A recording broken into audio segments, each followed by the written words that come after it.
우리의 하나님을 향한 모든 게 다 반응이라는 거예요. 근데 여러분들 리액션이 있기 위해서는 뭐가 있어야 된다 그랬죠? 액션이 있어야 된다 그랬죠? 우리의 모든 리액션은 하나님의 액션이 있고 난 다음이라는 거예요.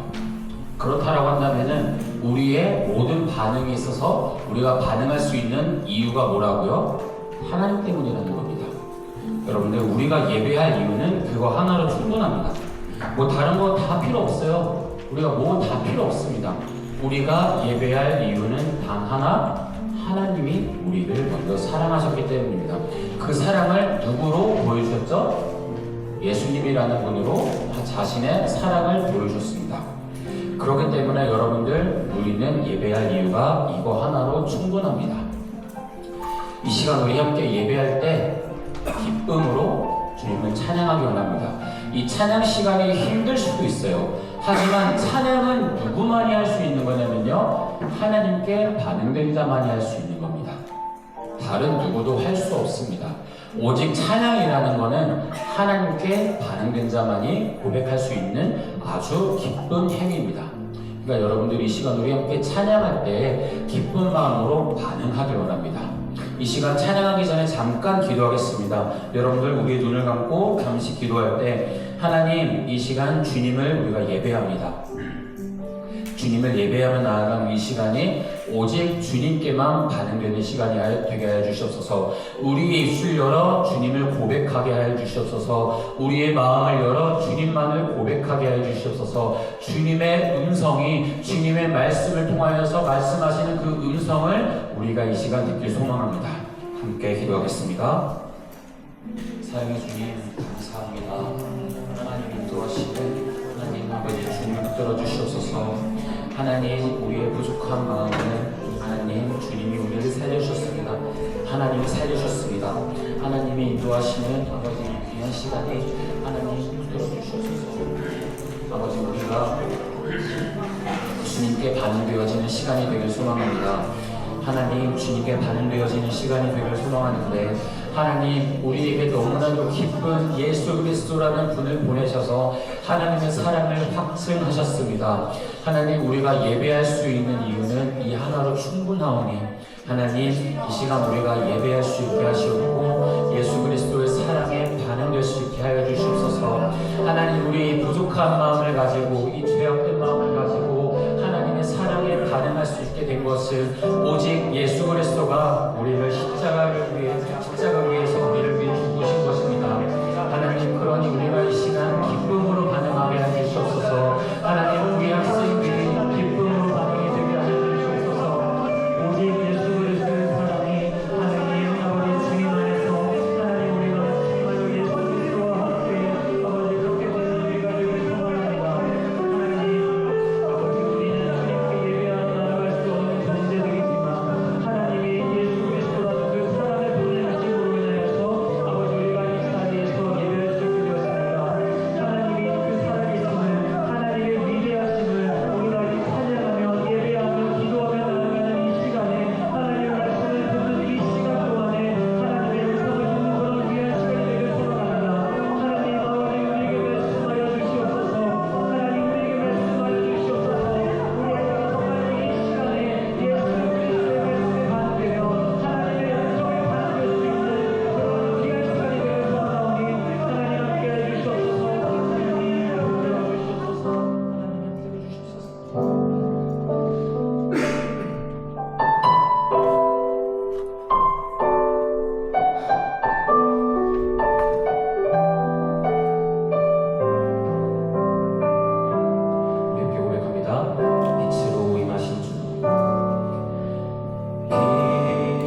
합니다. 한 번 더 기도하겠습니다. 하나님 감사합니다. 하나님 주님의 은혜가 하나님 이곳에 가득합니다. 하나님 우리가 이 시간 마음을 모아서 하나님을 예배하며 나아갈 이 시간이 하나님 우리가 오직 예수 그리스도의 말씀을 나누어지는 시간이 되게 하여 주셔서 하나님 이 시간 온전히 주님만을 기뻐하며 주님만을 예배하며 그런 시간이 되게 하여 주셔서 하나님 우리의 모든 성마음을 가지고 하나님 나아갑니다. 하나님 우리 이 시간을 나아가지고 하나님 나아갑니다.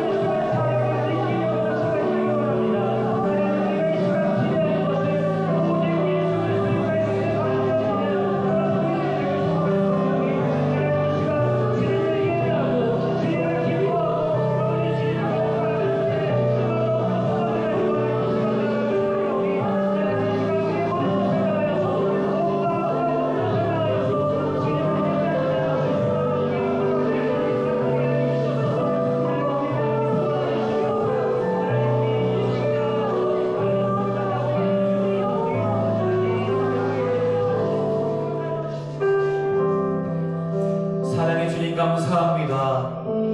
하나님의 인도하심이 우리를 이곳으로 여기까지 불러 모으셨습니다.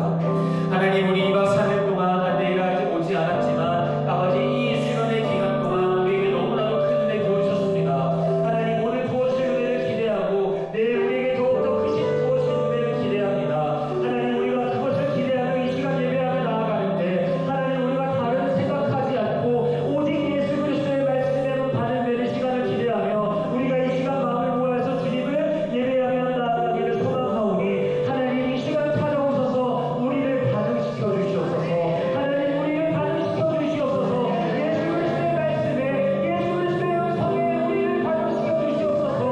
하나님 우리가 오직 그것만을 기대하며 이 시간 나아가오니 하나님 우리와 함께하여 주시옵소서. 감사드리며 예수님의 이름으로 기도드립니다. 아멘. 여러분들 괜찮다면 우리 다 같이 자리에 일어나서 함께 찬양하겠습니다.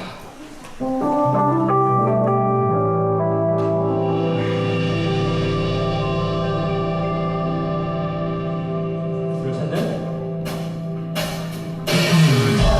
오늘 자들이 주로 날미암아 기뻐하고 즐거워하게 하시오. 감사하기를 하나님을 위해 하시라.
우리 계속해서 주와 마주할 그때 찬양하겠습니다.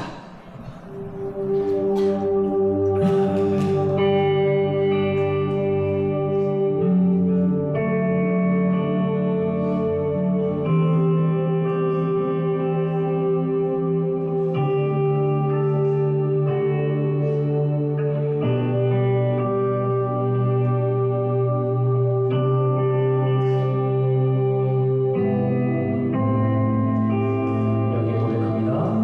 영원한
주님 감사합니다.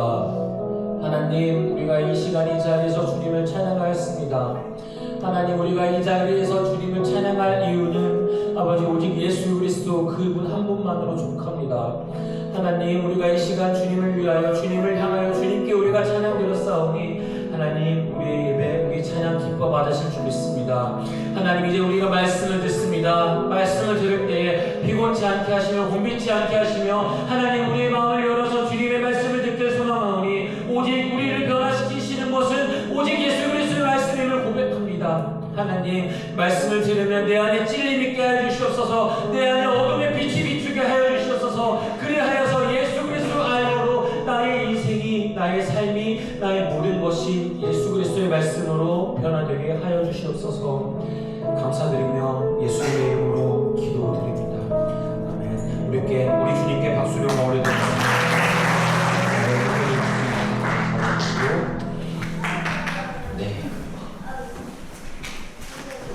네, 여러분들 우리 이 시간 함께 말씀 듣겠습니다. 요한복음 3장 20절, 21절입니다. 이제 너네들 안 보고도 읽을 수 있지 않겠니? 저 내용 뭐였지? 네, 오늘의 말씀의 본문입니다. 우리 안 보고 다 같이 한번 해볼까요? 천천히. 자신 없어도 돼. 이거 뭐 밥절 아니니까요. 보지 말고 우리 외운 거 한번 해보겠습니다. 다 같이 시작. 악을 행하는 자마다 빛을 미워하여 빛으로 오지 아니하나니 이는 그 행위가 드러날까 하미요. 진리를 따르는 자는 빛으로 오나니 이는 그 행위가 하나님 안에서 행한 것임을 나타내려 함이라 하시니라. 아까 밥절 잘했는데 우리 보고 다시 한번 읽겠습니다. 말씀 요한복음 3장 20절에서 21절 다 찾았으면 아멘. 누가 손? 다 찾았죠? 네, 다 같이 읽겠습니다. 시작.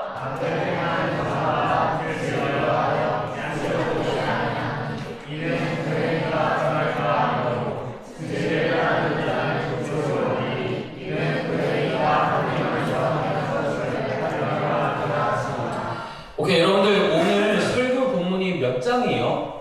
3장이요. 여러분들 아침에 어디 읽었어요? 아침 말씀 묵상 때 3장 몇 절에서 몇 절? 10절에서 15절까지 읽었죠. 저 좀 번거로워갖고 조금 줄여주셔도 될 것 같습니다. 네. 어쨌든 여러분들 아침에 성경을 읽었으니까는 어느 정도 내용 알죠? 니고데모가 어떤 사람이었다? 바리새인이자 사례들의 몸에 사람이자 또 뭐였다? 랍비, 지도자였습니다. 근데 그 아침 말씀 묵상의 제목이 뭐였죠? 엘리트 니고데모. 왜 몇 명 기억 못해? 님 다 알잖아. 엘리트 그러면은 니고데모 하면 바로 생각나야 되는 건 뭐다? 엘리트다. 여러분들 누가 엘리트예요? 니고데모요. 니넨 엘리트 아니야? 네. 여기서 나는 엘리트다. 양심 없는 거사. 김하준, 네가 제일 먼저 손 들었어. 양심 없는 거. 야, 최시현 니 뭔데 뒤늦게? 네. 여러분들 오늘의 주인공이 누구냐면요, 니고데모입니다. 니고데모는 어떤 사람이다? 니고데모는 바로 생각나는 거는 저 세 개예요. 같이 읽어볼까요? 시작. 네, 니고데모는 초엘리트입니다. 바리새인이자 사내들의 공회원이자 랍비입니다. 첫 번째 바리새인. 바리새인은 어떤 사람이었죠? 하나님의 말씀을 사랑하고 율법과 전통을 매우 철저히 지키는 사람들이었습니다. 시작은 너무 좋았어요. 아주 좋았어요. 말씀대로 살자. 우리 이렇게 살면 안 된다. 말씀을 잘 지켜야 해. 라고 했지만 어떻게 변하죠? 타락합니다. 너 왜 이거 안 지켜? 너 이거 율법에 어긋난 거야. 하면서 사람들을 뭐라고 하기 시작합니다. 뭐에 근거해서 사람들을 뭐라고 했을까요? 율법에, 모세일법 좋습니다. 율법에 의해서 사람들을 막 뭐라고 하기 시작합니다. 야, 네 율법이가 나와 있잖아. 왜 안 지키는데? 야, 네 이거 해야 되잖아. 네 왜 안 하는데? 근데 그 말인 즉슨 뭐냐면은 난 해. 난 하잖아. 근데 네 왜 안 하는데? 이거예요.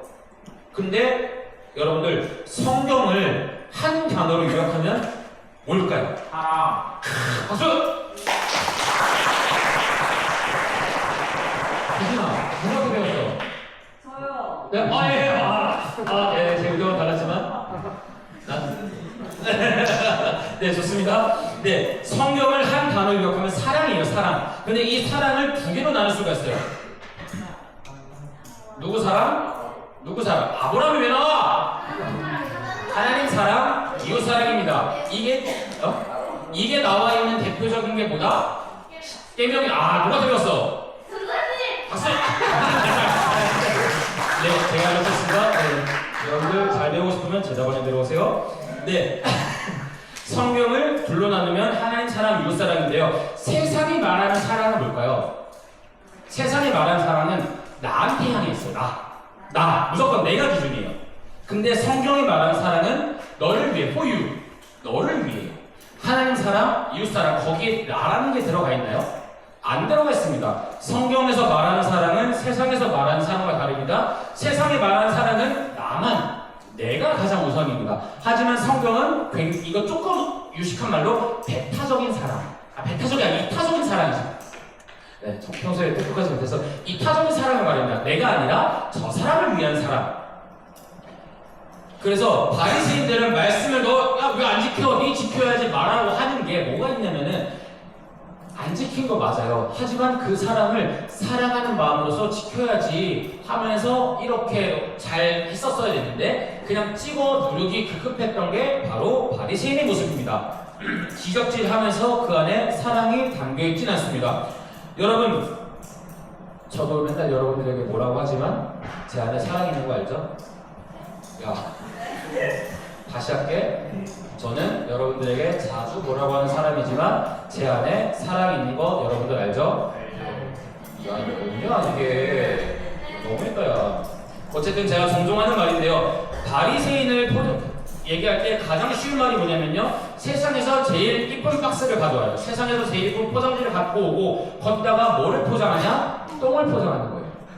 아주 이쁜 포장지 안에 들어있는 똥. 그러면은 그 포장지가 의미가 있을까요? 겉이 아무리 이쁘다고 한들 속은 똥이라는 거예요. 썩 필요가 없다라는 겁니다. 근데 바리새인들은 겉과 속이 이렇게나 다른 사람들이에요. 어쨌든 그 다음에 두 번째로 넘어가면은 사내들의 공회원입니다. 이 사내들의 공회원이 누구였죠? 사내들의 공회 몇 명이 모였다? 야, 4명 누구야? 야, 누가 되는 이런 클래스인데 71명입니다. 이들은 사내들의 공회는 당시에 이스라엘을 이끌어가는 리더들이었어요. 71명 엄청난 권력을 갖고 있었습니다. 유대인들의 대표예요. 그리고 세 번째 랍비는 누구냐? 종교 지도자, 종교 교사입니다. 사람들에게 성경과 율법을 가르치고요. 사람들이 하나님의 말씀에 살아갈 수 있도록 잘 돕는 사람입니다. 우리나라 말로는 랍비를 보통 선생님이라고 부르는데 근데 우리한테 선생님은 조금 가벼운 이미지 아니에요? 쌩쌩거리면서 맨날 나한테도 전도사님만 그러고 쌩쌩거리는 애들이 대부분인데 저 전도사입니다. 쌤 아닙니다. 전도사와 쌤은 다릅니다. 어쨌든 우리나라 말로 선생님이라고 하는데 랍비는 그냥 선생님이 아니라 스승님 같은 존재입니다. 여러분들 선생님과 스승님은 좀 달라요. 스승님은 어떤 사람한테 스승님이라고 할까요? 나한테 깨달음을 준 사람, 배움을 준 사람, 그래서 내가 존경하는 사람을 선생님은 그냥 가르치는 사람이지만 스승님은 내가 존경하는 사람을 스승님이라고 합니다. 그러면 당시의 랍비는 스승님이에요. 그냥 단순히 선생님이 아닙니다. 정리하자면 니고데모는 바리새인이자 사내들인 공회원이자 랍비입니다.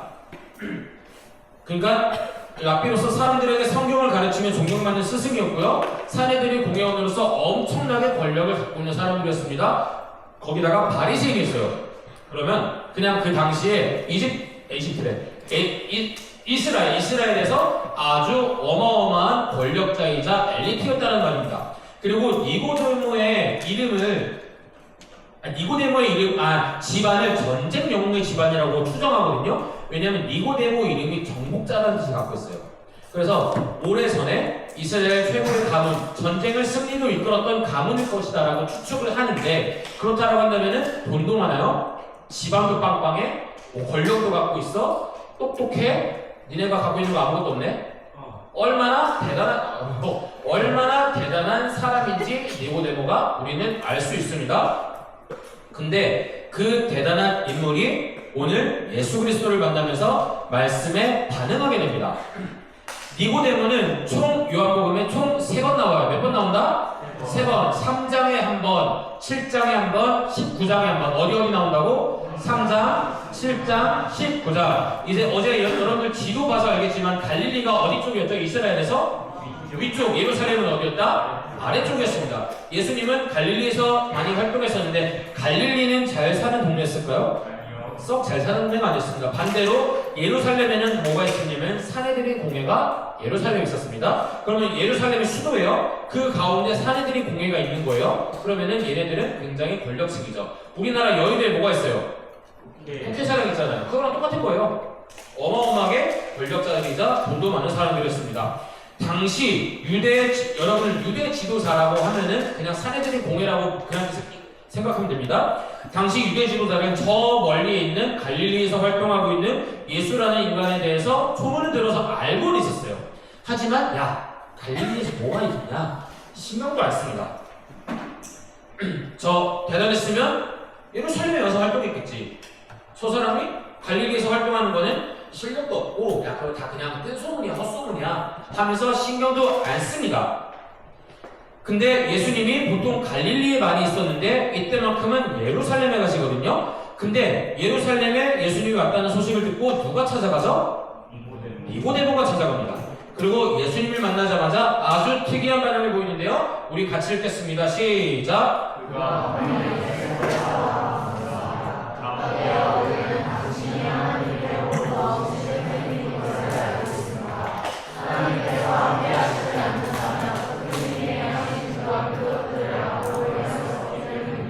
여러분들 이거를 많은 해석의 방법으로 할 수 있는데 보통의 이거를 어떻게 해석하시냐면요. 이자를 보면서 니고데모가 그렇게 이스라엘의 대표의 사람이고 어마어마한 사람인데 예수님 옆에 엄청나게 겸손하게 얘기하네라고 하시는 분도 있거든요. 근데 그게 틀렸다는 건 아니고 저는 다른 방식으로 오늘 해석을 하려고 합니다. 니고데모가 예수님을 만나자마자 이 반응은 뭐냐면요. 과도하게 칭찬을 하는 거예요. 예를 들어서 너네가 누구를 처음 만났는데 그 사람을 만나자마자 너 왜 이렇게 이뻐? 니 진짜 잘생겼다. 니 진짜 때깔이 미쳤다. 야, 니 비율 미쳤다 하면서 막 엄청난 칭찬을 쏟아붓는 거예요. 근데 웃긴 거는요. 당시 예수님이 살았던 문화에는요. 서로 토론하는 문화가 많았습니다. 내가 만약에 승주랑 토론하고 있어요. 그럼 갑자기 은하가 와서 붙어요. 그러더니 서호가 와서 붙고 갑자기 세연이가 와서 붙어요. 그럼 막 토론해요. 그러다가 나는 갔는데 또 누군가가 붙어요. 그래서 토론하는 문화가 엄청 많았습니다. 길 가다가 그냥 토론하는 거예요. 그 토론을 제일 많이 했던 사람이 누구다? 사도바울입니다. 엄청나게 토론하고 막 이렇게 하고 다니는데요. 어쨌든 이 토론할 때 문화가 뭐가 있었냐면요. 그 중에 좀 토론을 잘하거나 똑똑한 사람이 있거나 조금 토론에서 한따까리 한다 라는 사람한테 찾아갑니다. 그리고 그 사람한테 말합니다. 너 그렇게 대단하다며? 네 토론하는 거 좀 한번 보자 라면서 상대방을 막 띄워줘요. 막 띄워주는 의도가 뭐냐면은 나도 좀 해. 니도 좀 한다며. 한판 붙어보자요. 토론으로 지금 한판 붙자고 니고데모가 누구를 찾아온 거죠? 예수님을 찾아온 겁니다. 니고데모가 예수님을 찾아온 거는 겸손한 게 아닙니다. 겸손하게 찾아온 게 아니라 나 너랑 한번 토론해보고 싶다. 너 나랑 한판 붙어보자. 겸손한 마음이 아닙니다. 근데 여러분들 우리가 주목해야 될 게 있는데요. 마지막 줄에 뭐라고 돼 있죠? 니고데모가 예수님을 왜 찾아왔어요? 표적. 당신이 행하시는 그런 표적들을 아무도 행할 수 없습니다. 니고데모가 예수님을 찾아온 이유는 예수님이 행하시는 표적을 보고 나온 거예요. 근데 여기서 되게 중요한 게 있습니다. 여러분 앞장 한번 가보시겠어요? 요한복음 앞장 2장? 2장의 23절에서 24절을 보면요. 뭐라고 나와 있냐면 많은 사람들이 예수님을 믿었는데 그 사람들이 예수님을 왜 믿었다고 나오죠? 표적을 보고 믿었다고 나와요.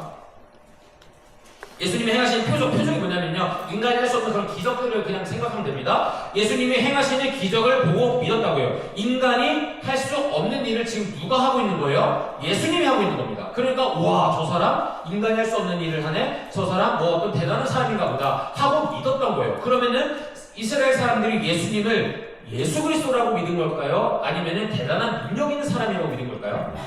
대단한 능력 있는 사람이라고 믿었던 거지 예수님을 그리스도라고 믿은 게 아니에요. 메시아라고 인정을 하지 않은 겁니다. 근데 예수님은 그런 표적을 보고 믿은 사람을 믿지 않으시는데요. 25절 다 같이 읽어볼게요. 여러분들 성경을 보고 25절 시작.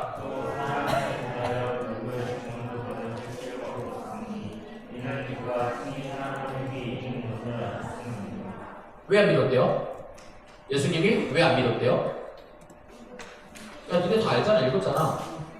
그들의 속에 있는 걸 예수님이 다 알았다고요. 그들의 속에 있는 걸 다 뭘 드시냐면 너네 내가 행하는 표정 보고 나 믿는 거 알아. 근데 너네 그런 믿음 아니야. 그런 거 필요 없어. 나 너네 안 믿어 라고 한 겁니다. 그렇다면 예수님은 지금 자신의 표적을 보고 나온 사람, 표적을 믿고 예수님한테 온 사람들을 믿지 않는다라고 한 거예요. 근데 요한복음 3장 2절에서 니고데모가 왜 나왔다고요?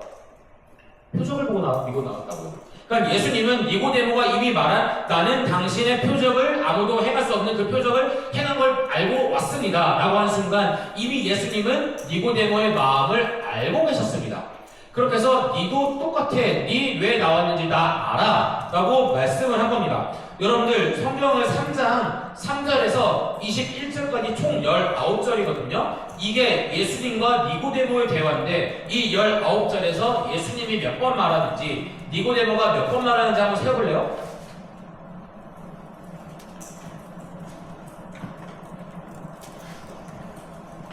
맞춘 사람은 상들입니다. 목사님이 말씀할 때 시끄럽 3절부터 21절까지 이걸 읽을까요?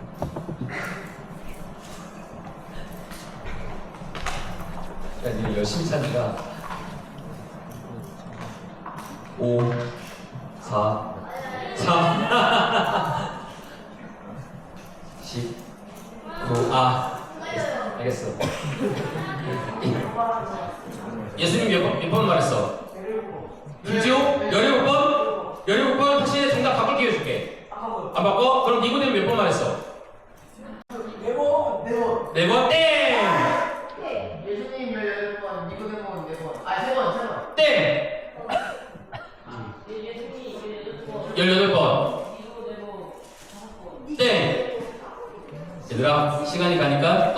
마지막 주진이. 저 니고데모 2번, 예수님 3번. 3번? 19절 중에 네, 여러분들 니고데모는 총 2번을 말했고요. 예수님은 총 17번을 말합니다. 아깝게 틀렸어요? 네, 근데 여러분 잘 봐요. 토론을 붙자고 찾아온 게 누구예요? 니고데모예요. 근데 토론을 붙는 이 대화가 이 3절부터 21절까지인데 그 안에 19절 동안 니고데모는 몇 번 말했다고요? 2번 말했다고요. 예수님은 17번 말했다고. 근데 토론 붙자고 찾아온 건 누구다? 니고데모다. 그러면 이 토론의 승자는 누구예요? 예수님이에요. 탈탈탈탈 털린 겁니다. 니고데모는 완전 탈탈 털렸습니다. 근데 니고데모의 질문이 몇 번이라고? 2번입니다. 근데 이 2번의 질문도 되게 바보 같은 질문입니다. 여러분들 1절, 2절은 니고데모의 설명과 이제 니고데모가 예수님을 만나서 칭찬하는 거예요. 그리고 3절부터 예수님의 말이 나오는데 니고데모의 마음을 예수님은 알고 있었잖아요. 그러니까 니고데모가 와서 막 칭찬을 하고 있으니까 예수님이 그 마음을 알고 있으니 선빵을 친 거예요. 핵심으로 아주 강하게 찔러봅니다. 화면을 보고 같이 읽겠습니다. 시작!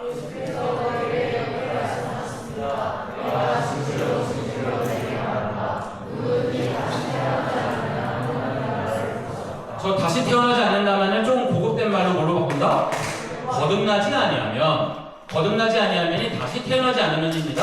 근데 예수님이 이 말을 합니다. 이 얘기를 들은 니고데모가 4절에서 뭐라고 반응하냐? 같이 읽겠습니다. 화면 시작.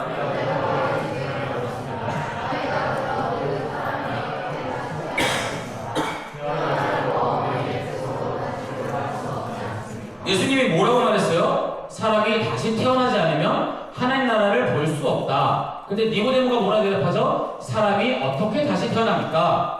하나님은 다시 태어나야 하나님 나라를 볼 수 있다고 말하는데 니고데모는 난 이미 태어났는데 다시 어머니 뱃속으로 내가 어떻게 들어옵니까? 사람은 들어갈 수 없습니다. 선빵 필승 토론하겠다고 찾아온 니고데모인데 3절 이 예수님의 말씀 한 방에 니고데모는 끝났습니다. 4절에서 다시 뱃속으로 들어가야 할 질문에 예수님은 5절에서 다시 대답하시는데 이 3절의 말을 이해 못한 게 4절이잖아요. 그러니까 3절을 조금 더 보완해서 5절로 말씀하시는 겁니다. 같이 읽을게요. 시작.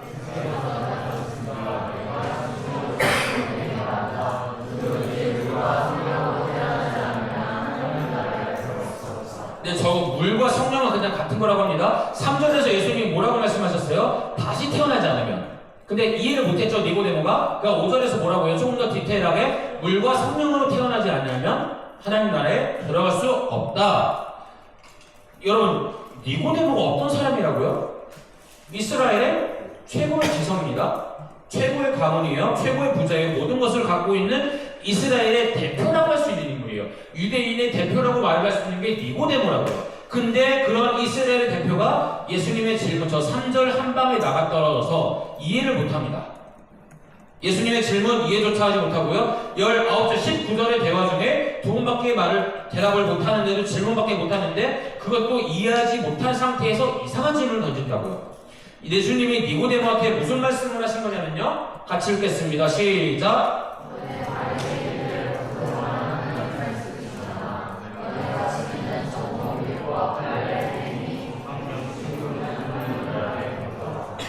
니네 유대인이라고 하나님 나라에 이미 들어가 있는 사람들이라고 너네 착각하고 있는데 너네 하나님 나라 들어간 사람들 아니야. 하나님의 나라에 들어가기 유일한 방법은 뭐냐면 성령을 통해서 영적으로 다시 태어나야 돼요. 예수님은 이걸 말씀하고 계신 거예요. 근데 니고데모는 바리새인으로서 지성인으로서 나는 이미 하나님 나라에 들어간 사람이야 라를 못 박아두고 살았지만 하나님은 너 그거 아니야. 오직 성령으로 다시 태어나야 해를 말하는 겁니다. 근데 니고데모가 또 묻습니다. 9절이요. 시작.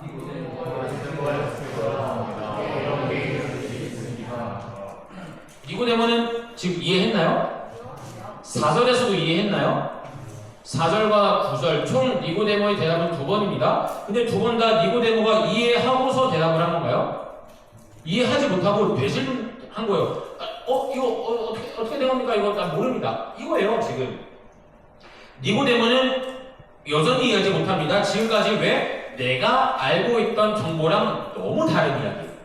내가 지금까지 선배들을 통해서 전통을 통해서 이렇게 지켜왔던 들어왔던 이 모든 게 아니래요.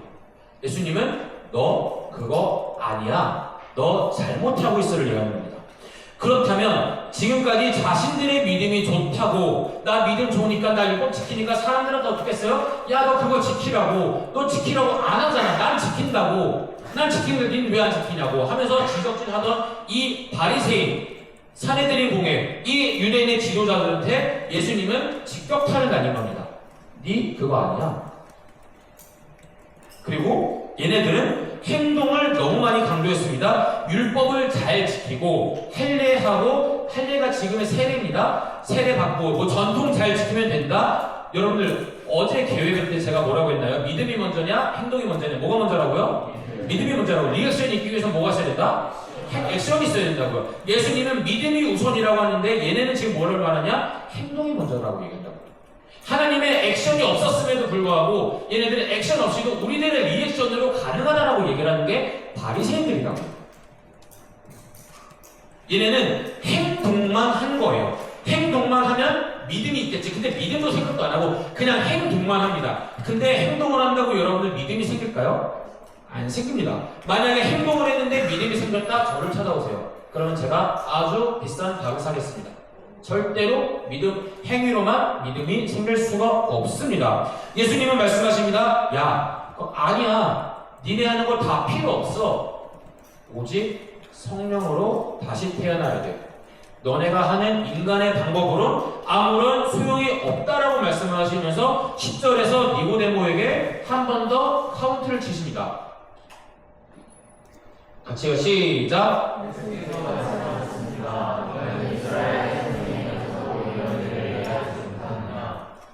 너 랍비잖아. 사람들에게 존경받는 랍비잖아. 근데 이것도 이해 못하냐? 라는 거예요. 근데 여러분들 되게 웃긴 게 여기에 되게 웃긴 말이 들어가 있어요. 헬라어 어제 봤죠? 헬러 여기에 숨겨져 있는 말이 있어요. 너희들. 니고데모에게 너라고 말하면서 원어에는 너희들이 들어가 있어요. 그럼 여기서 말하는 예수님이 너와 너희들은 누굴까요? 여기서 말하는 너는 누구죠? 니고데모. 너희들은 왜 바리새인들하고 사내들이 공회 너네? 그렇다라고 한다면 지금 이거를 이해 못하고 있는 사람들이 누구라고요? 바리새인들, 사내들이 공회. 근데 나아가서 니고데모가 누구의 대표라고요? 이스라엘의 대표라고요. 그렇다라고 한다면 이게 무슨 말이냐면은 이스라엘 너네들은 지금 이거 자체를 이해 못하고 있어라는 거예요. 니고데모는 토론하자고 당당하게 예수님을 찾아왔는데 3절 질문 한 방에 KO를 당했고요. 예수님이 좀 더 풀어서 5절로 물과 성령으로 가지 않으면 하나님 나라에 들어갈 수 없다라고 했는데 그것도 이해 못합니다. 그래서 예수님은 너는 이스라엘 선생이면서 이것도 이해하지 못하냐? 영적으로 다시 태어나야 된다는 말에 니고데모는 어떻게 그런 일이 있을 수 있습니까? 라고 하면서 질문하면서 예수님은 전혀 이해하지 못하고 있는 니고데모를 탈탈 털어버립니다. 니고데모가 뭐의 상징이라고요? 이스라엘의 상징이에요. 이스라엘의 대표입니다. 니고데모가 모르고 있다면 누가 모른다고요? 이스라엘 전체가 모르고 있다는 거예요, 지금. 근데 니네 행동은 전혀 중요하지 않아. 니네가 믿음 없이 하는 행동은 전혀 중요하지 않아. 니네가 백날 행동 그렇게 해도 행위만 있어도 니네 하나님 나라에 못 들어가. 니네 지금 하나님 나라에 들어갔다고 착각을 하고 있지. 니네 다 소용없어 그거. 니네 아무리 백날 천날 행위 행동 다 해도 아무짝에 소용이 없어. 근데 니네 성경 가르치는 사람이잖아. 니네가 모르면 어쩌냐고 이거예요 지금. 여러분들 설교를 준비하면서 그 생각인데 성경에 기록되어 있진 않았으니까 그냥 가볍게 들어도 돼요. 니고데모가 예수님을 찾아오고 처음에 어떻게 했죠? 과한 칭찬을 했습니다. 그때의 니고데모의 모습은 어땠을까요? 에? 조금 이게 좀 한다면 나도 좀 해. 조금 건방인지는 모르겠지만 어쨌든 거만한 마음도 있었을 거고 한번 제대로 붙어보자라는 마음이 있었을 것 같아요. 근데 웬걸 질문 한 방에 털려버립니다. 제대로 대답도 못하고 심지어 이해도 못합니다. 근데 니고데모는 누구라고요? 나 이스라엘에서 짱이야 내가. 이스라엘에서 내가 가장 최선의 사람이야. 내가 베스트, 내가 가장 대표할 만한 사람이야. 근데 내가 지금 제대로 이해도 못하고 받아들이지도 못하고 이 선생이면서 그런 거 하나 이해 못하냐는 소리를 듣고 어떤 마음이 들었을까요? 니고데모는? 아마 자존심 상한다면 좀 좋은 표현일 거고요. 어쩌면 수치를 당했다라는 발가벗은 느낌을 잊지 않았을까요? 굉장히 어떤 표현도 괜찮겠지만 인간적인 마음으로 굉장히 완전 뚝 떨어졌을 것 같아요. 차라리 겸손하게 가서 이렇게 했으면 괜찮았을 것 같아요. 근데 어떤 모습으로 갔다고요? 당당하게 나 좀 해, 니 좀 하잖아, 붙어봐. 이 모습으로 갔던 니고데모인데 탈탈 털립니다. 마치 그런 것 같아요. 싸움 좀 한다고 으스대는 애가 건드리는데 힘숨질이야. 그래서 아주 두들겨 맞은 모습이랑 다를 바가 없는 것 같습니다. 그래서 예수님은 계속해서 말씀하십니다. 여러분들 오늘 15절까지 봤잖아요. 여러분들 3장 16절이 무슨 말씀인 줄 알아요? 너네 어렸을 때부터 외운 거 있잖아. 하나님이 세상을 이처럼 사랑하사. 같이요, 시작.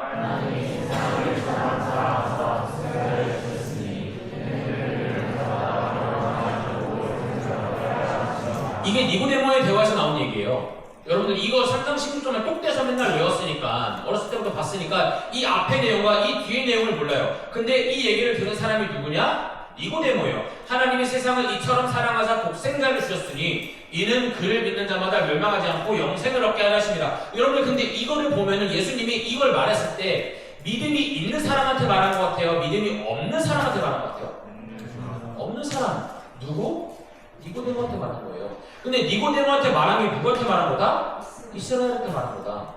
결국엔 이스라엘은 독생자를 주셨다라는 것 자체도 안 믿고 이해하지도 못하고 영생을 얻은 상태도 아니에요. 왜? 믿지를 않으니까.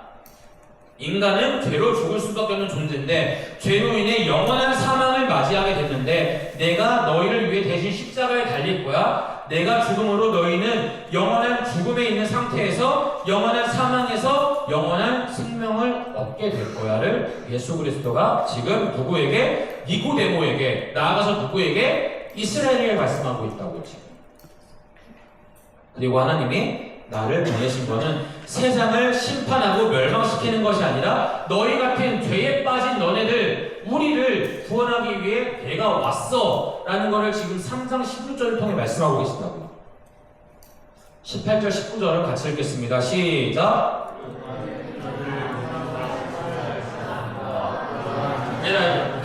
같이 시작. 아들을 믿는 사람은 심판을 받지 않는다.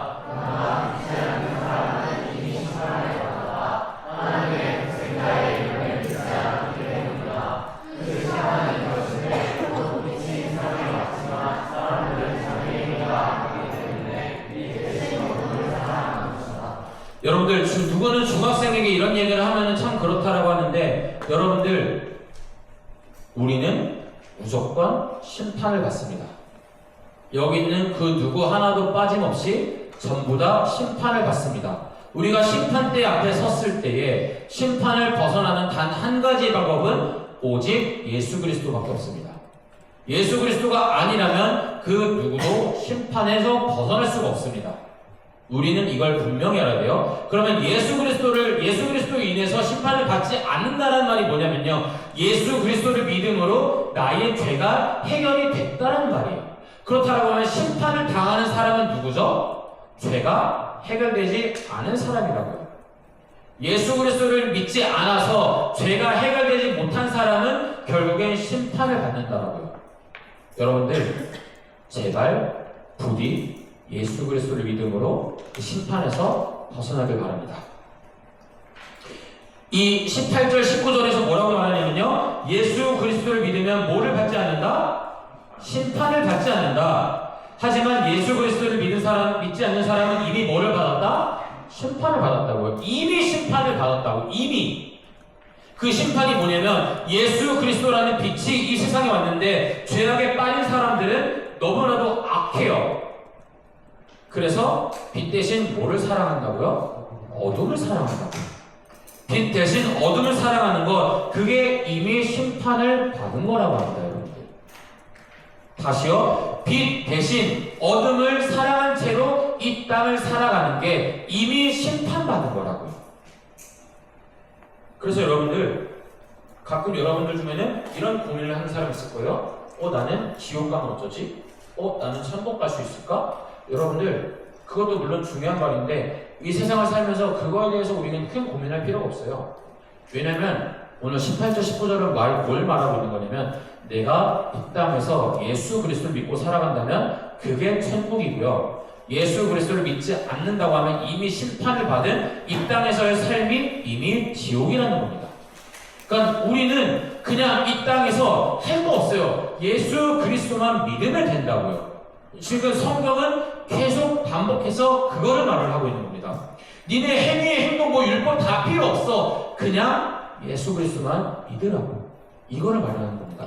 뭔가 앞에서 열심히 니고데모에게 비유하기 위해서 열심히 말했지만 예수님이 말씀하신 건 딱 하나예요. 믿으라고. 안 믿잖아 니네. 행동 다 필요 없다고. 믿으라고 제발. 이걸 말씀하시는 겁니다. 이 얘기를 들은 니고데모는 과연 어떤 심정이었을까요? 2절에서의 니고데모는 어땠죠? 의기양양했습니다. 의기양양이 무슨 뜻인지 알죠? 나 좀 해. 근데 3절에서 어떻게 된다고요?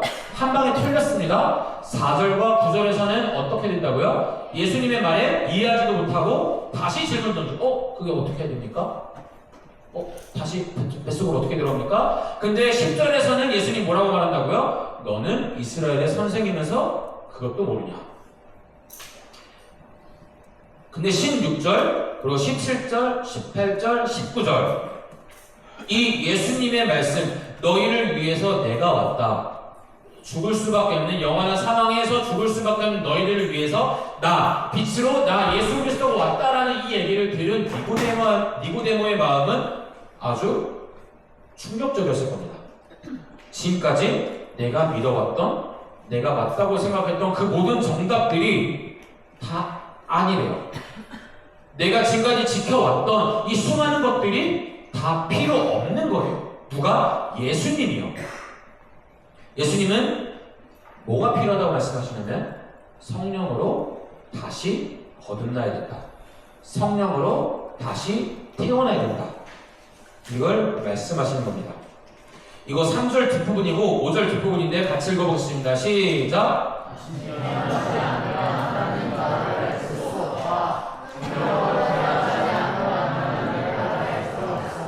이 요한복음에서 요한복음이나 이 요한복음을 쓴 게 누구죠?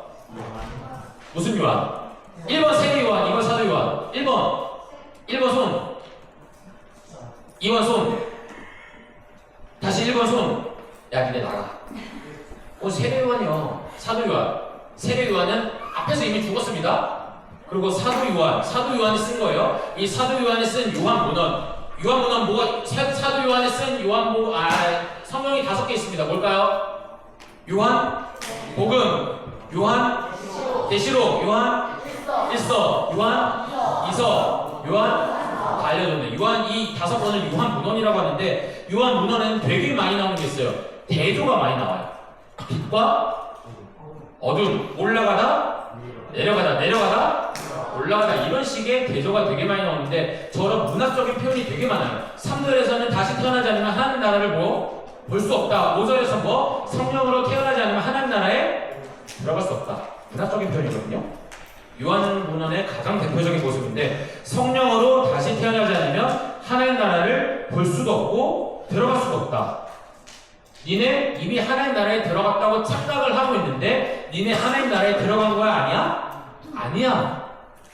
왜? 성령으로 다시 태어나지 아니했으면. 여러분들 근데 여기에서 너네 성령으로 다시 태어나지 않았으면 여기에 되게 중요한 게 있어요.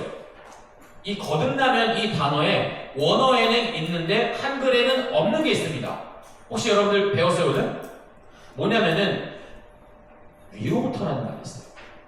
그러면은 거듭나지 아니하면 앞에 뭐가 붙어야 된다? 위로부터 거듭나지 아니하면. 근데 이 위로부터가 무슨 말이냐면요, 이 당시의 사람들에게 생각이 뭐냐면요, 히브리인들에게 무슨 생각이 있었냐면은 하늘은 총 3개 단계로 이루어졌다 생각했어요.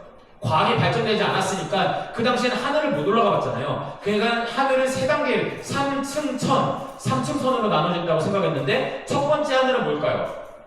우리가 보는 하늘. 두 번째 하늘은 중간 하늘. 세 번째 하늘은 하나님이 살고 있는 하늘. 그러니까 위로부터는 무슨 말이에요? 위로부터 나지 아니하면 하나님으로부터 거듭나지 아니하면이에요. 근데 여기 우리 번역에서는 어쩔 수 없이 이 위로부터가 빠져 있는데 너 위로부터 거듭나지 아니하면이에요. 그러니까 너는 위로부터 거듭났니? 아닌 거예요. 예수님은 말씀하십니다. 어둠에 빠진 너희를 위해 구하기 위해서 누가 왔어? 내가 왔어. 죄악에 빠져 영원히 죽을 수밖에 없는 너희를 위해 내가 너희를 위해 십자가에 매달리러 왔어. 죽으러 왔어. 나를 믿으면 영원한 죽음이 아닌 영원한 생명을 얻게 될 거야. 이 땅에서 죄악을 사랑하며 지옥의 삶을 보내지 말고 나를 믿고 예수님이 믿는 자녀로, 빛의 자녀로 살아가 라고 말씀하시는 겁니다. 빛과 어둠을 통해서요. 여러분들 요한복음 3장에서 니고데모의 모습은 어땠나요? 이스라엘에서 그 누구보다 뛰어난 사람이 없는 니고데모였습니다. 초엘리트이자 엘리트인 니고데모입니다. 근데 누구를 만남으로 탈탈 털렸죠? 예수님을 만남으로 탈탈 털립니다. 그리고 너무나 중요한 충격적인 사실을 알게 됩니다. 성령으로, 영적으로 위로부터 다시 태어나야 된다. 그게 아니라면 너희는 하나님 나라의 백성이다. 아니다? 아니다. 그러면은 우리가 하나님 나라의 백성이라는 것을 알 수 있는 흔적은 뭐냐면은 성령으로부터 우리는 다시 태어난다. 영적으로 다시 태어난 날을 확인해 봐야 된다는 거죠. 니고데모와 예수님의 대화는 그렇게 마무리가 되고요. 근데 여기서 참 아쉬운 거는 요한복음 3장에서 예수님의 말씀을 들었던 니고데모가 예수님을 믿었다 라는 내용은 나오지 않습니다.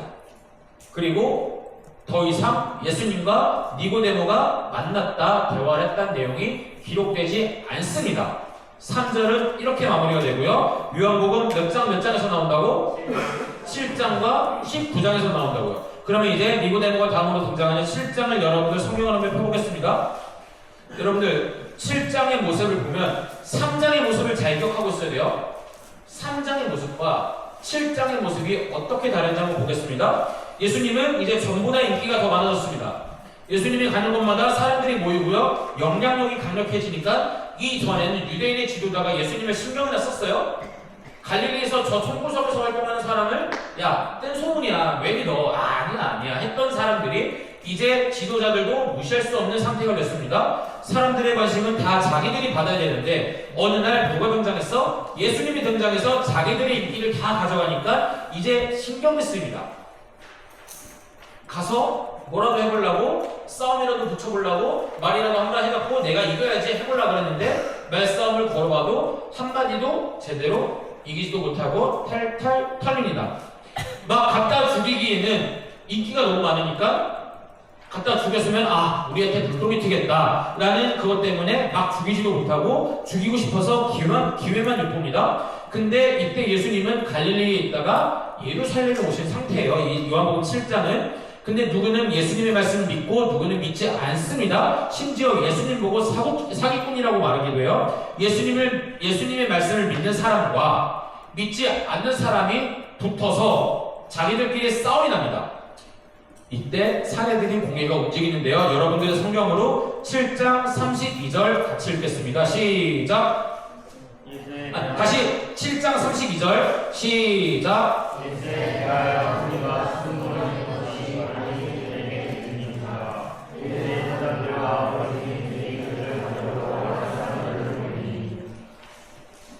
조금 더 쉬운 성경을 한번 볼게요. 사람들이 예수께 대해 이렇게 수군거리는 것을 누가 들었다? 바리새파 사람들이 들었대요.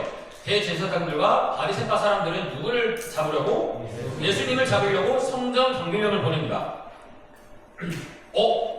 타이밍을 들고 있었는데 갖다 죽이고 싶어. 저 사람 예수 어떻게 하고 싶어. 근데 예수가 나타나니까 사람들이 막 붙어서 싸우네.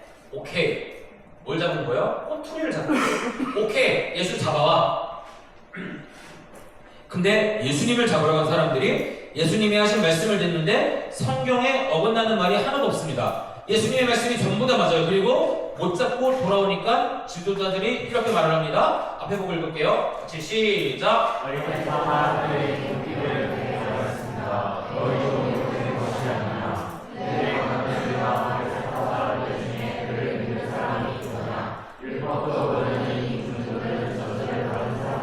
이게 무슨 말이냐면요. 야, 니네 예수 잡아가고 싶었는데 왜 안 잡아? 야, 니네도 홀렸냐 예수한테? 우리 성경 가르치는 사람들이야. 우리보다 너네 중에 성경 잘하는 사람 있어? 없어. 근데 우리 중에서, 우리 지도자들 중에서 예수의 말을 믿고 따르는 사람 있어? 없잖아. 니네 우리 말을 들어야지. 왜 성경도 모르는 저 무식한 백성들이 뭘 안다고 판단해? 니네는 우리가 잡아오라고 시키는 대로 해야지. 니네가 성경을 알면 얼마나 안다고? 예수에게 죄가 있는지 없는지를 니네가 결정해서 왜 안 잡아와? 라고 얘기하는 거예요. 지금 뭐냐면은 우리들이 예수보다 위에 있어. 우리 성경 우리가 제일 잘하는 사람들이야. 근데 우리 중에 말씀 지키는 사람 있어? 저 예수의 말대로 하는 사람 있어? 없잖아. 왜? 우리가 답이니까. 우리가 성경에 해석하는 우리가 짱이니까이라고 바리새인들이 지금 말을 하고 있는 겁니다. 근데 이 얘기를 듣다가 한 명이 등장합니다. 누가 등장할 것 같아요? 니고데모가 등장합니다. 50절 여러분들의 성경으로 50절 읽어볼게요. 시작.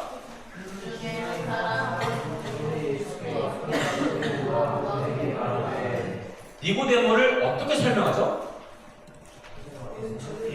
전에 예수께 찾아왔던 이거를 좀 쉬운 걸로 보면은 전에 예수를 찾아갔던 니고데모. 여러분들 이 성경에는요 사람의 실명이 기록된 경우도 있지만 보통의 스토리로 잘 사람 이름을 언급 안 해요. 예를 들어 38년 된 병자, 사마리아 여인 이렇게 표현을 하는데 니고데모는 정확히 니고데모라는 이름을 기록하거든요. 근데 봐봐요. 니고데모라는 이름은 그렇게 흔한 이름이 아닙니다. 당시에 흔했던 이름이 뭐냐면은 여호수아 구약에서 여호수아가 신약에서는 뭐라고 불릴까요?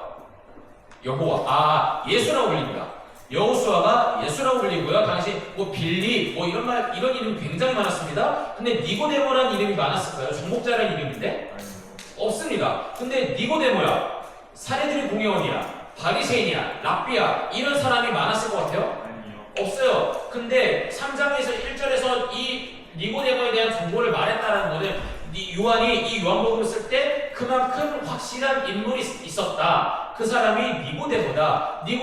요한이 기록하기에 내가 보고 듣고 기록한 것을 적을 때 예수님과 니고데모의 만남은 진짜였다를 얘기하는 거예요.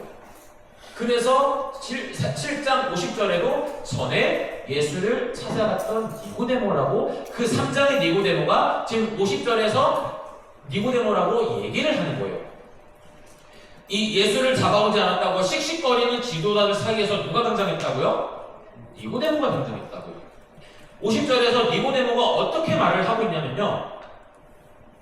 야, 우리 법에는 51절에서 뭐라고 말하냐면, 야, 우리 법에는 사람을 심판하기 전에 그 사람이 한 말을 직접 듣고 그 사실을 확인해야 된다라고 하고 있는데, 니네가 직접 들었어?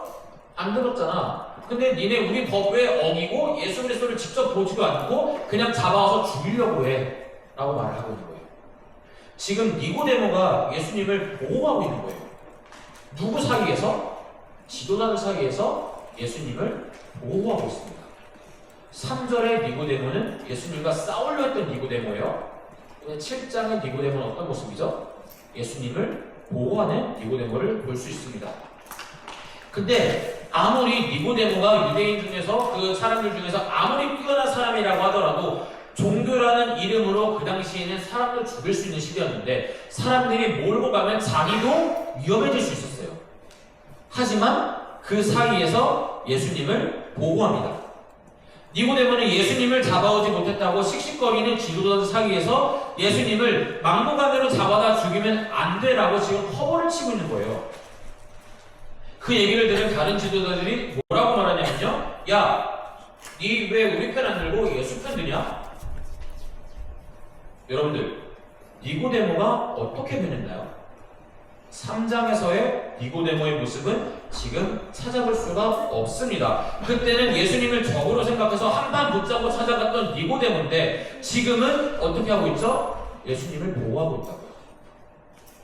니고데모가 아무리 대단한 사람이라고 해도 난감해질 수도 있는데 예수 그리스도를 보호하면서 커버를 쳐갖고 자기도 난감해질 수 있는데 니고데모는 자기가 잃을 거를 생각하지 않고 그 자리에서 예수님을 보호합니다.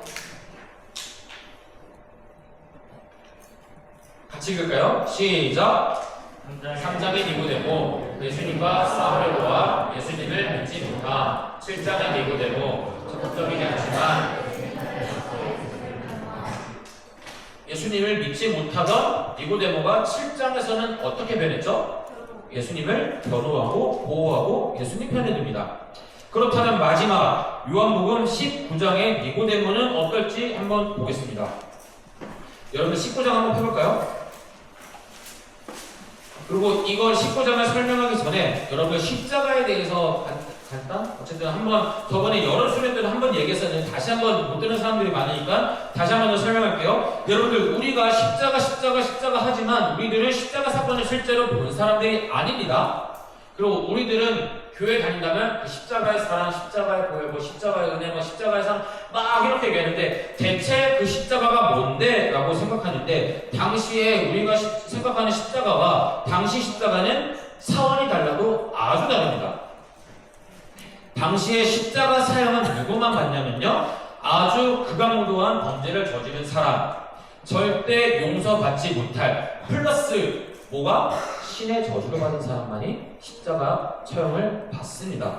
극악무도하고 용서받지 못할, 이것까지 괜찮아요. 근데 당시 사람들에게 아주 충격적인 게 뭐냐면은 신의 저주를 받은 사람만이 십자가 처형을 받았다고요. 그 정도로 십자가 처형을 받은 사람은 아주 상종도 못할, 쟤네 가족과는 완전히 떨어져. 완전히 이거예요. 근데 당시에 사형 방법 중에 최악의 세 가지가 있었습니다. 3위가 뭐였을까요? 3위 교수형. 교수형이 뭐예요? 목매달아 죽는 거. 지금 참수형이 나왔는데 여러분들 이 당시의 기준은 우리는 참수형이 더 끔찍하다고 생각하는데 이 당시의 기준으로 목 자르는 단두대로 목을 자르는 참수형은 아주 신사적인 사형이에요. 왜? 한 방에 가잖아. 2위가 뭘까요? 화형입니다. 사람이 느낄 수 있는 가장 극악의 고통이 뭐죠? 불에 타 죽는 거예요. 근데 불에 태워 죽이는 게 2위예요. 1위가 뭘까요? 십자가입니다. 십자가형의 특징이 있는데요. 십자가형을 담당하는 집행자가 마음대로 할 수 있어요. 진짜 마음대로 뭐든지 다 가능해요. 왜? 얘는 신의 저주를 받은 사람이니까. 도끼로 미안합니다. 팔다리를 잘라내도 그 누구도 뭐라 하지 않습니다. 갈고리가 달린 채찍을 쳐도 돼요. 이걸 누가 당한 거죠? 예수님이 당한 겁니다. 근데 말이 갈고리가 달린 채찍이지 치고 땡기잖아요? 그럼 끝에 걸린 갈고리가 살에 파여서 살점이 떨어져 나옵니다. 생살이 떨어져 나오는 거예요. 피부를 칼로 썰어도 돼요.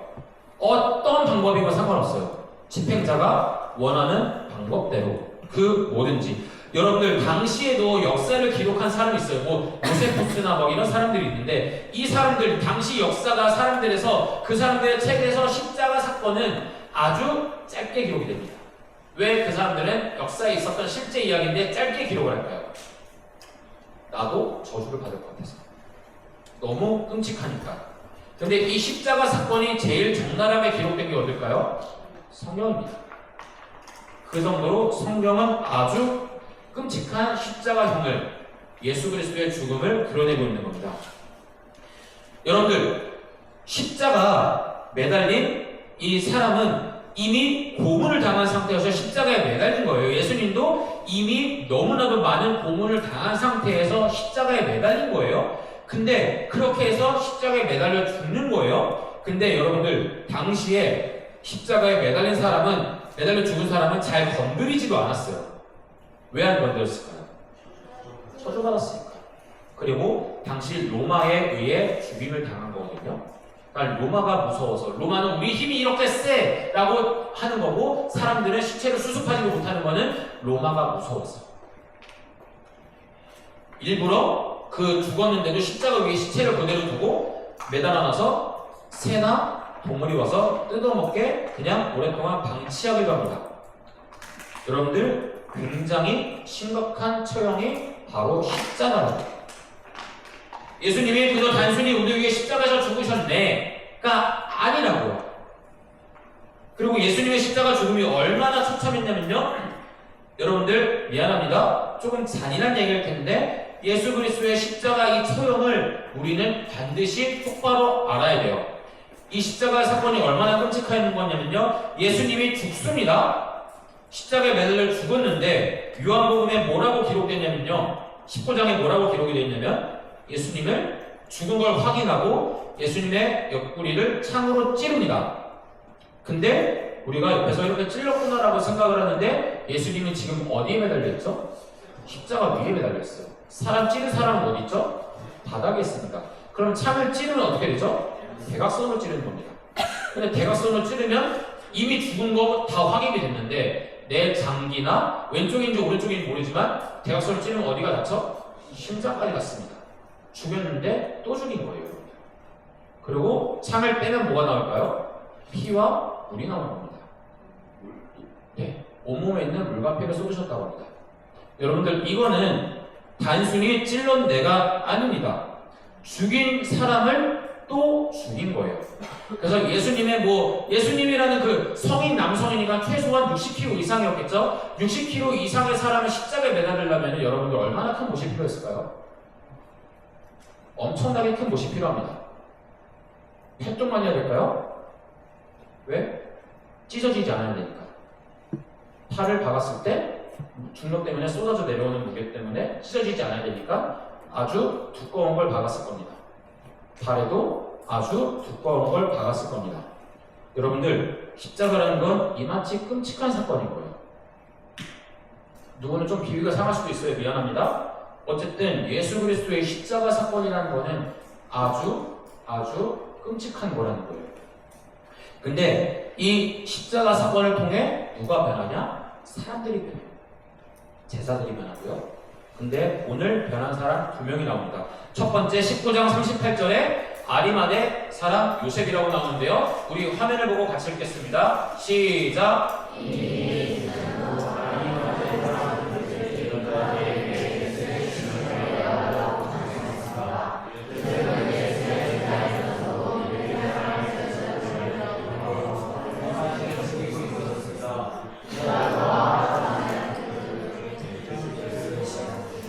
여러분들 아리마대 사람 요셉, 그 아빠, 예수님 아빠 요셉 아니에요? 아리마대 사람 요셉은 예수님의 제자이자 사내들인 공회원이에요. 그러면 이 아리마대 사람 요셉도 어떤 사람이에요? 유대인의 71명의 지도자 중에 한 명이에요. 어마어마한 사람이에요. 근데 이 사람이 예수님의 제자인데도 왜 그 사실을 드러내지 못했어요?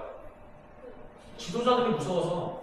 자기도 사내들이 공회원인데 똑같은 지도자들이 너무나도 강력하게 반발을 하고 예수 그리스도를 죽이려고 하니까 나도 죽게 되는 거 아니야? 하고서 두려워서 그 사실을 숨기고 있습니다. 하지만 어떤 일이 있은 후 십자가 사건이 있은 후 아리마대 사람 요셉은 누구에게? 빌라도가 누구예요? 예수님의 죽음을 허락한 사람, 그 사연을 넘긴 사람, 최종 승인자가 빌라도라는 거예요. 빌라도에게 찾아가서 예수님의 시신을 내어달라고 간청합니다. 이게 뭐냐면요, 예수님을 죽이는 걸 반대했던 요셉이에요. 근데 그거를 숨겼던 요셉이에요. 왜? 내가 죽을까봐. 내가 예수님의 제자인데 그 십자가 사건을 반대했던 사람인데 십자가 사건을 보고 나니까는 이거는 말도 안 된다. 이 사람은 진짜 예수 그리스도야. 그거를 자신이 깨달으니까 빌라도를 찾아가서 예수 그리스도의 죽음을, 그 사형을 최종적으로 승인한 빌라도를 찾아가서 시신을 달라고 하는 거예요. 내가 예수 그리스도의 시신을 수습해서 장례를 치러준다. 당시 사람들 입장에서는 이거 뭐냐면요, 완전 뛰어가는 거예요. 에? 네가 왜? 에? 네 그러다 큰일 나.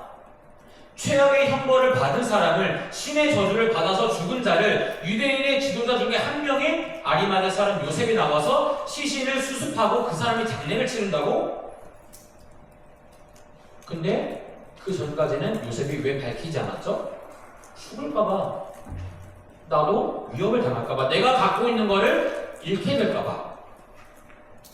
근데 요셉은 이 전까지는 밝히지 않았지만 이제 이 십자가 사건을 기준으로 당당히 자신의 신앙을 고백합니다. 이제는 두렵지 않다. 예수님 믿는다고 오픈해서 어떤 일이 나에게 생긴다고 하더라도 나는 이제 두렵지 않다라는 것을 이 19장 38절을 통해 고백하는 거예요.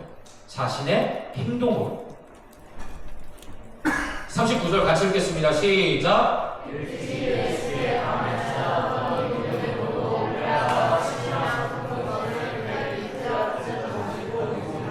여기서 말하는 니고데모를 어떻게 말해요?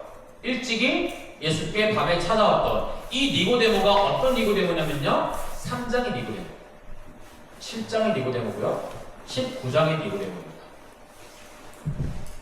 요셉이 예수님의 시신을 십자가에서 내리고 예수님의 장례를 치릅니다. 그 장례를 치를 때 니고데모가 몰약과 침량을 갖고 오는데, 이 몰약과 침량은 뭐 별건 아니에요. 그냥 장례 때 시신에 썩지 말라고 바르는 건데 엄청나게 귀한 겁니다. 100리터라쯤 갖고 왔다고 하는데 이게 약 32kg거든요. 지금으로 따지면 약 6억 5천만 원 정도 하는 값어치라고 합니다. 왕이 죽었을 때나 마른 최고급 물건인데 니고데모는 누구의 장례? 예수님의 장례, 예수님의 시체에 이걸 바르고자 찾아옵니다. 니고데모도 뭘 한 거냐면요, 당당하게 나 예수 그리스도 믿는다를 오픈하는 거예요. 이제 숨기지 않겠다. 나 예수님 믿는다. 예수님 3장의 니고데모는 어땠나요? 예수님과 싸우려고 했습니다. 예수님을 믿지 못했습니다. 근데 7장의 니고데모는 어땠죠? 적극적이진 않았어요. 하지만 예수님 편에 서서 예수님을 변호했습니다. 근데 19장의 니고데모는 이제 어떻죠? 당당히 예수님 믿는 것을 공개합니다. 여러분들, 어제의 베드로는 어땠나요? 믿음으로 반응했나요? 아닙니다. 예수님의 말씀에, 그 명령에 그저 그물을 던졌습니다. 하지만 예수님의 말씀에 반응했어요. 근데 오늘 니고데모는요, 니고데모도 3장에서 예수님을 만나고 변화하는 모습을 7장과 19장을 통해서 볼 수가 있습니다. 여러분들, 저는 설교를 준비하면서 궁금했어요. 니고데모의 마음을 움직이게 한 결정적인 말씀이 뭘까? 요한복음 3장에서 니고데모와 예수님의 대화를 곰곰이 살펴보니까는 몇 가지 단계로 나눌 수가 있겠더라고요. 크게 세 부분으로 나눌 수 있는데, 첫 번째는 뭐냐면 3장에서 무지한 니고데모에게 성령으로 다시 태어나야 된다라는 것을 말씀하시는 예수님. 두 번째는요, 너희들의 죄를 위해 나 예수 그리스도가 이 땅에 왔다. 나를 믿으면 너희는 영원한 생명을 얻을 수 있다. 세 번째는 오늘의 본문, 오늘 밥절 외운 그거예요. 같이 읽어보겠습니다. 시작.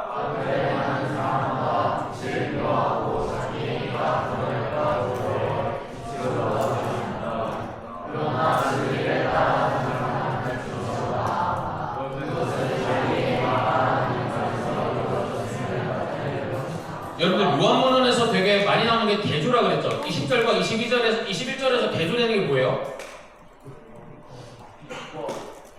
20절에서는 어둠이 나오죠. 그리고 21절에서 뭐가 나와요? 빛, 예수 그리스도가 나와요. 니고데모, 바리새인, 유대인의 지도자들은 왜 그렇게 예수님을 미워했을까요? 나아가서 믿지 않는 사람들, 여러분들은 경험했을 거예요. 교회 다닌다고 조롱하던 사람, 니네 친구들. 예수님 믿는다고 하면은 식기도, 밥 먹을 때 기도하면 옆에서 흉내내는 눌리는 애들. 걔네들은 대체 왜 예수님을 미워할까요? 예수님은 말씀하십니다. 얘들아, 그거 아니야. 성경에서 말하는 의미는 그게 아니야. 너희들이 지키는 건, 너희가 말하는 건 성경에서 말하는 게 아니야. 정신 차려를 지금 니고데모에게, 바리새인들에게, 사내들인 공회에게, 나아가서 이스라엘에게, 나아가서 누구에게? 우리에게 말씀하고 계시는 거예요. 니네 그거 아니야. 아니라고. 니네가 하는 건 아니라고. 오히려 말씀을 잘못 이해하고 잘못 해석하는 그들에게 예수님은 제대로 말씀을 해주십니다. 자신들도 인정을 했어요. 예수님이 말씀하시는 걸 반박을 못했어요. 왜? 맞는 말을 예수님이 하시니까, 거기에 대응할 수 있는 게 없으니까. 근데 고마워해도 모자랄 판에 바리새인들, 사내들인 공회는 어떻게 행동을 했죠? 예수님을 죽입니다. 싸워서 이길 수 없으니 꼬투리 잡아서 죽입니다. 성경은, 오늘 본문은 얘기합니다. 그들이 예수님을 그렇게 미워하고 죽이라고 했던 이유는 내 안에 있는 어둠이 들킬까봐, 내 안에 있는 죄악된 모습이 들킬까봐. 좀 더 사실적으로 말해볼까요? 내가 죄인인 걸 들킬까봐, 내가 아무짝에 소용없는 더러운 저 쓰레기 같은 인간이라는 걸 내가 내 자신이 알게 될까봐. 여러분들, 어둠은요, 빛이 비추면 존재할 수가 없거든요. 근데 빛이 없는 상태가 어둠이에요. 지금 어둠의 상태에 빛이 왔다고요. 근데 빛이 비추면 어둠은 사라질 수밖에 없는데, 예수 그리스도란 빛이 나에게 비추게 되면 내가 인정하지 않으려고 했던 내 안에 있는 어둠이 들키니까, 내 안에 죄악이 들키니까, 그거 들키지 않으려고 내 안에 빛을 비추는 게 아니라 뭘 없애요? 빛을 없앤 겁니다. 하지만 어둠에 갇혀있던 니고데모는 예수님을 만남으로 변화됩니다. 그럼 여러분들, 이번 수련의 주제가 뭐라고요? 예수님의 말씀에 반응하라.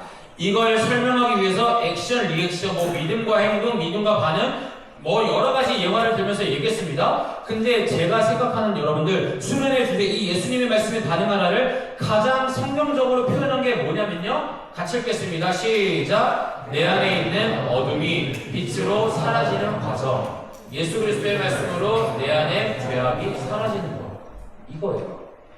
내 안에 어둠이 뭐로 인해 사라진다고요? 빛으로 사라진다고요. 근데 우리는 인정하지 않아요. 왜? 내 안에 어둠이 들키기 싫으니까. 여러분들, 오늘 설교의 제목이 뭐죠? 내 안에 있는 어둠은 들켜야 한다요. 우리 안에 있는 어둠은 들켜야 됩니다. 누가 들춰내는 게 아니라고요. 강제로 숨겨진 거 들춰내는 게 아니라고요. 우리 안에 있는 어둠은 뭘로 들켜야 되냐면 예수 그리스도라는 빛으로 들켜야 된다고요. 근데 우리는 그게 싫어서 빛을 거부한다고요. 그럼 여러분들 중에도 있지 않을까요? 빛을 거부하고 있는, 여전히 나는 어둠에 있고 싶어. 근데 아까 성경은 뭐라 말했죠? 지금 어둠에서 살고 있는 그 자체가 심판받는 것이라고요. 여러분들, 우리 안에 있는 어둠은 들켜야 됩니다.